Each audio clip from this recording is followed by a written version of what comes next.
Just looking back on my Euro Aussie again, and just to clarify what I was saying earlier about looking at volume to have a look. In fact, let me just see that on the NinjaTrader one. It's a little bit more demonstrable.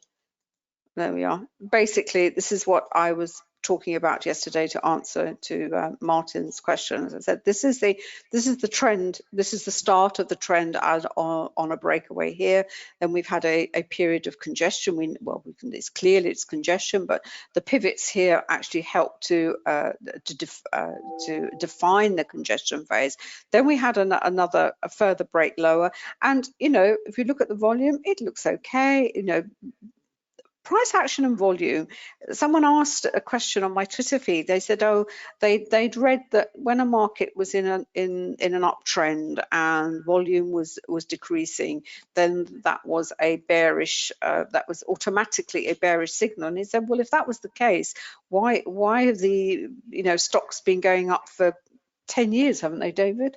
And what have you? And the question is not a case of being bearish. It's a case of the price action and the volume has to be appropriate, has to be in proportion. But when you get the anomalies, when you either get wide price action, as we see here, this size of this candle is, it's not considerably, but it's certainly bigger than this one.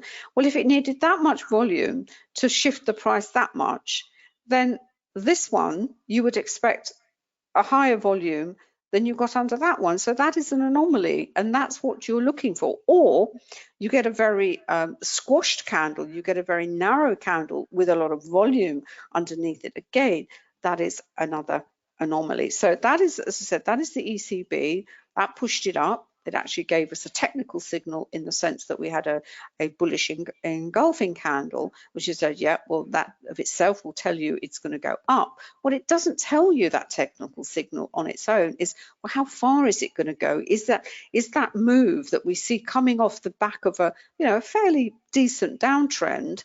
How far is that likely to go? Is that a strong signal, or is it an intermediate signal? It's certainly a tradable signal. And again, it gets back to, well, how long do you think you're going to stay in this trade, as a reversal? And well, we discovered that fairly quickly because the volume was telling us that went up on Friday. Very nice trade to the upside, certainly if you were on the faster time frames.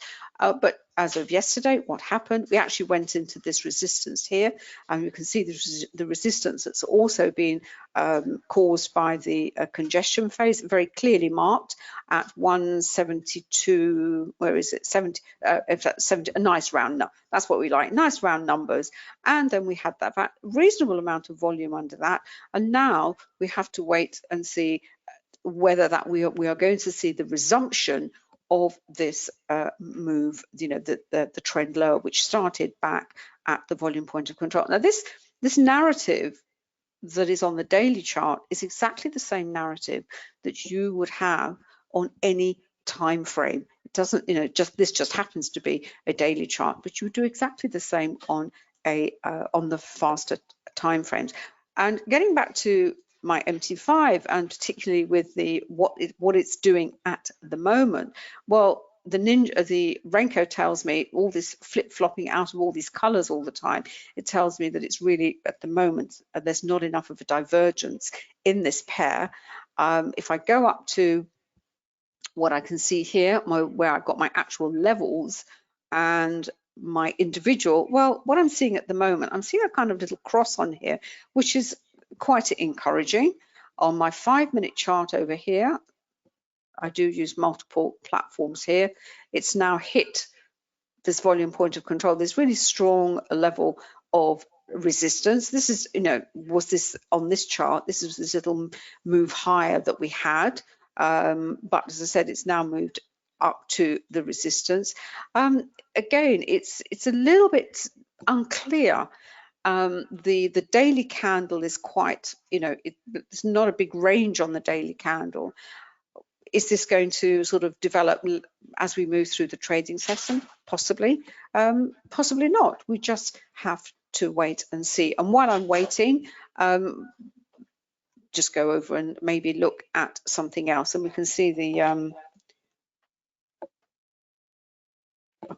That's fine. So so again, so this one is patience, and we also know it's in a congestion because it's actually trading between two. They're not hugely significant levels. The S3 and the S2 on the Camarilla. It's the S4 and then ultimately the S6, which carry more weight, if you like. But I can see we're sort of moving sideways. We're waiting for some strong divergence on this particular pair. So that's it. I think that's all we've got to say. I've got a slight issue with one of my screens at the moment, but essentially, if you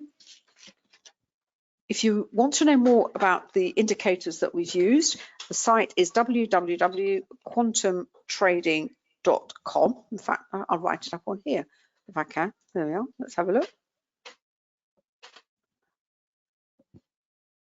No, I can't. Let's have a look. Let's have a look. I'll do the idiot's way here.